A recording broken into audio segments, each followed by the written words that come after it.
You can't do that on a golf course, but you're okay here. We're all broken up about it, Mark. Very, very upset, Mark. Yeah. It's my image, you know, it's, don't want to ruin it. If it makes you feel better, I have on a regular shirt but sweatpants. Good.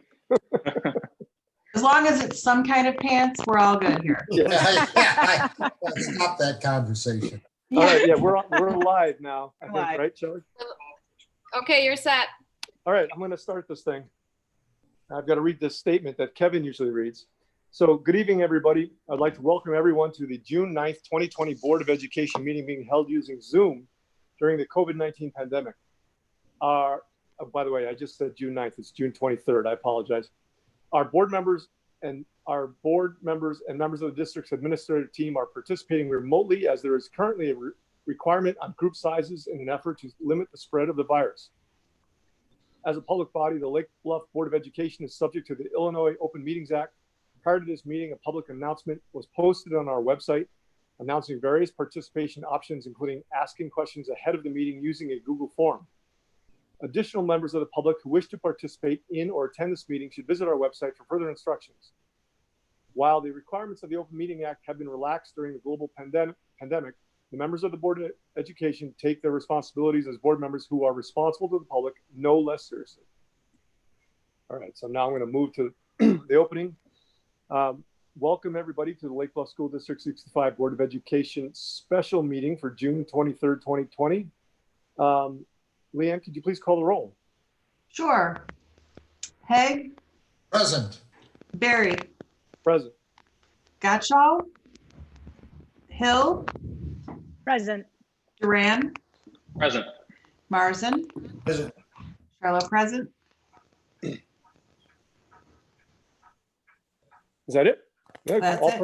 all present and accounted for, so I guess we have a quorum and we can begin. The first thing we do is, as always, we ask for public comments. I think the board secretary, Shelley, can tell us if we have board comments to read or not. No public comments at this time.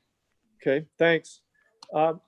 Since we don't have a president's report or anything else, I just want to update you guys really quick on two things. One, just to remind the public that we have an election coming up in April of 21. And if anybody's interested in running for the board, we have 4 open positions and we would love to talk to you. Your paperwork to run for election is due in December of 20, so you don't have that much time. So anyone interested in running for the Board of Education, please don't hesitate to reach out to myself or any of the other Board of Education members or Vote Lake Bluff to get some information and background on that. The other thing is more informational directly related to this board. As you guys know, I've been having some conversations with one member from the high school board and one member from the Lake Forest Elementary Board 67. There's an ongoing conversation at a very high level about consolidation of the 3 districts.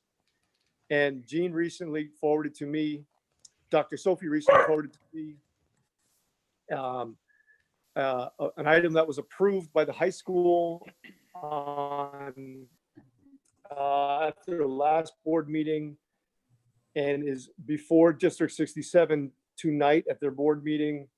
And it is, they're hiring a consultant who was originally planned to only look at an assessment and analysis of their shared services agreement between the 2 schools to see if it's worthwhile. Apparently it hadn't been looked at in about 10 years. And there's some people in the community and on the various boards who are not convinced that the shared service arrangement between 115 and 67 is doing what they want it to do. And at the last minute, the Shared Services Committee, which is 3 members of each of those boards, made a change to that, the RFP that they had several consultants bid on, to include a look at consolidation with Lake Bluff into a unit district. So needless to say, I was a little surprised, a little caught off guard that we were not consulted and talked about that ahead of time. So I've had a conversation with both 2 members, one from each of the districts who are on this committee that I was on. And I let them know that we think that they should be including us in all conversations related to District 65 and that it is appropriate to get us on board from the very beginning, and they shouldn't be having those conversations without District 65. Both of those board members took it back to their board presidents and their superintendent and made that perspective clear that if they pass tonight, if it's passed, and they do approve the work with this contractor, and they do talk about consolidation, Lake Bluff will be at the table from the beginning. Made that very clear, and I just wanted you guys to know that that had happened, and I think that's about it. Does that make sense? Any questions? Are we pitching in to pay for the contractor?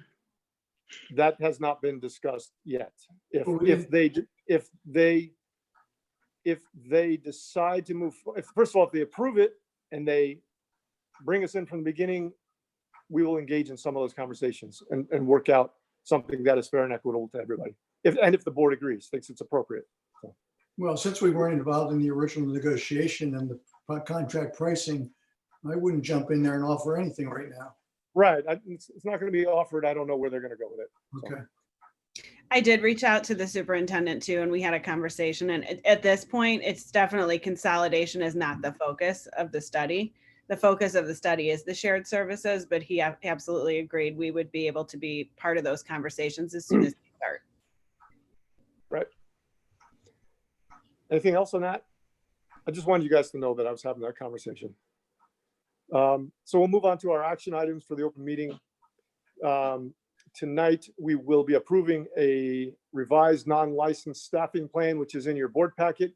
And Jay will provide an overview of the revised non-licensed staffing plan to accommodate the changes to our technology position. So Jay, would you like to talk us through that? Sure. So the original non-licensed staffing plan had a reduction of 0.2.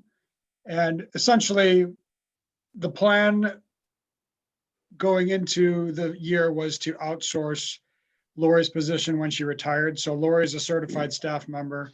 We were going to have Single Path hire somebody and contract that person back to us.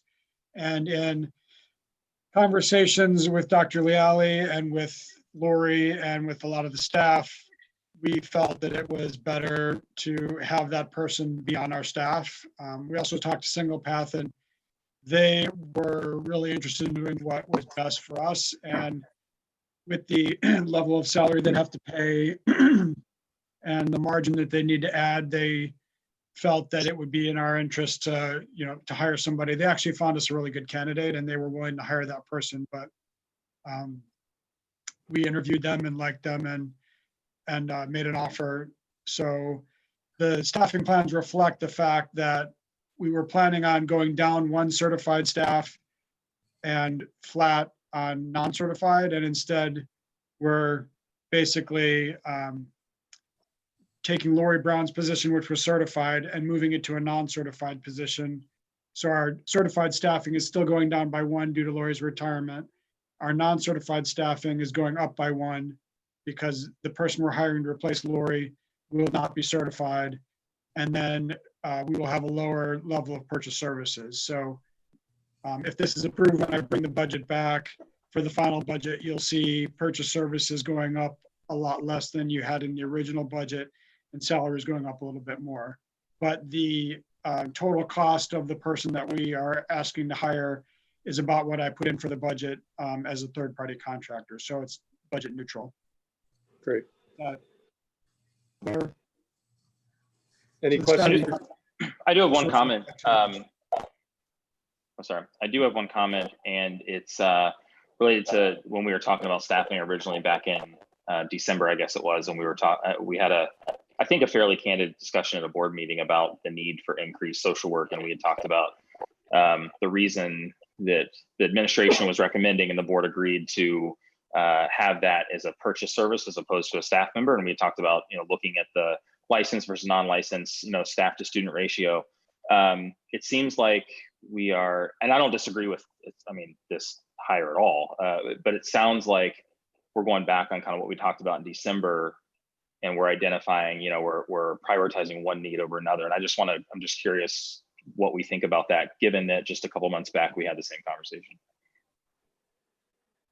I can talk a little bit about that and Jay, if you want to add on. Sure. I think probably I wasn't a part of either conversation really in terms, but I understand the need to decrease or to look, at decreasing FTEs and outsourcing. I know that both positions are kind of hard to find good people. And I know that we've been working with NSSED to fill that other position. And I know that Single Path we've been able to rely on to be able to fill those positions. I think the change for me with this one has a lot to do with remote learning and has a lot to do with what we have in terms of an experience in the spring, but also because school districts, now that we're using so much technology, are kind of a little bit more open to data security issues. And we also need to be working on data privacy and systems regarding that anyway. And I think that especially with the person that we are looking to hire tonight, he's really looking to find a home and be in a place for a while and support a school district, as somebody on staff who can really kind of learn and grow with the district. And I think it's beneficial to both parties to have this person on staff, especially since the two folks in the buildings are outsourced and are working directly for Single Path. I think it's nice to have the person kind of coordinating those services be directly a part of the district. So that was definitely a conversation that I was having with folks as we were moving through this process. Also, I agree with that 100%. I think in addition, this position is never going away. This is a position that is critical and one that we rely heavily upon. Social work is not to say it's not important, but I think the need for social work services may go up and down, and the flexibility is more required in that sense, where we can adjust the level of social work need with, or social work services with the level of need we're experiencing. Whereas this position is the only position. It's not like we've got, social workers, we already have some on staff and this is a supplement. This is the only position for technology, and we are going to require that it's here in the long term. And I think it sort of worked out well because this person was looking for a school district where they could work. I don't think they wanted to be a contractor either. And so that in addition was one of the factors in why we decided to go for an in-house person. So I wouldn't say we're treating this Okay. differently. Thank you. We're treating it differently on purpose. Okay. I mean, thank you to you both for that, for those answers. I agree with most of that. I would like to bring back into discussion though, at some point down the road, that need, because I don't see the need for social work decreasing at all, especially given COVID. I think the need for technology is certainly increased. I think the need for social work is increased, maybe even more. So I want to be cognizant of that. I also want to be careful the message it sends. I'm not saying we shouldn't do this, and I'll certainly vote with approval. I just think that I think I'm going to be careful the message it sends that we're prioritizing tech over student mental health, given the uncertain nature that we're in. And we just had a discussion similarly. So that's okay. I mean, I appreciate your responses to that, and that all makes sense. I just wanted to bring that back into discussion since this is very relative to that conversation we had a few months ago. And Thank you. I absolutely appreciate it, Andy. We will definitely be looking at it. And it's already come up on the task force, as you know, as a concern and something that we need to address, Sure. once we get a better handle on where our students are at, for sure. Fair enough. Yeah. Thank you. Thanks both. Anybody else have any other questions on that? All right, so I'm going to ask for a motion. Oh, was there something? No. May I have a motion to approve the revised non-licensing plan as presented by the administration? So moved. Second, Roll call, please, Leanne.